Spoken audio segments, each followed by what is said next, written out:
BJP MP Etela Rajender మాట్లాడుతున్నారు. Live చూద్దాం.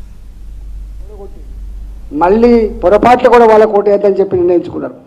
ఇవాళ అనేక రకాల మాటలు చెప్పి అబద్ధ ప్రచారం చెప్పి వదిలగొట్టి కేసీఆర్ మీద ఉన్నటువంటి వ్యతిరేకతని సొమ్ము చేసుకొని ఇవాళ అధికారం చెలాయిస్తున్న కాంగ్రెస్ పార్టీ దాని వాలకమైందో దాని పద్ధతి ఏందో ఇవాళ తెలుస్తూ ఉంది.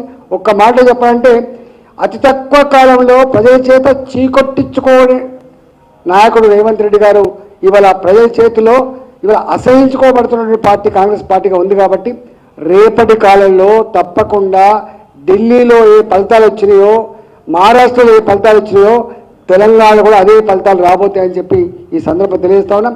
ఇక్కడ కూడా 45 సంవత్సరాలుగా కార్యకర్తలు నాయకులు కళ్ళల్లో వత్తులేసుకొని కాషాయ జెండా గెలవాలి, భారతీయ జనతా పార్టీ గెలవాలని చెప్పి అయితే సంకల్పంతో ఉన్నదో తప్పకుండా అది నెరవేరే రోజు చివరిలో ఉందని చెప్పి తెలియజేస్తా ఉన్నాం.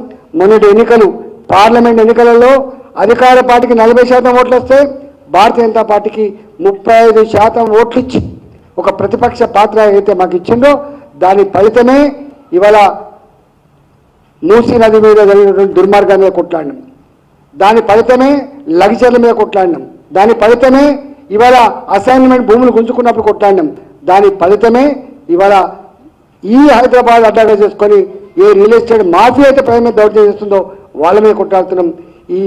ఇవాళ ఆనాడు వచ్చిన ఫలితమే ఇవాళ అనేక ఈ హైడ్రాపేట చేస్తున్న డ్రామాని ఆపగలిగినాం.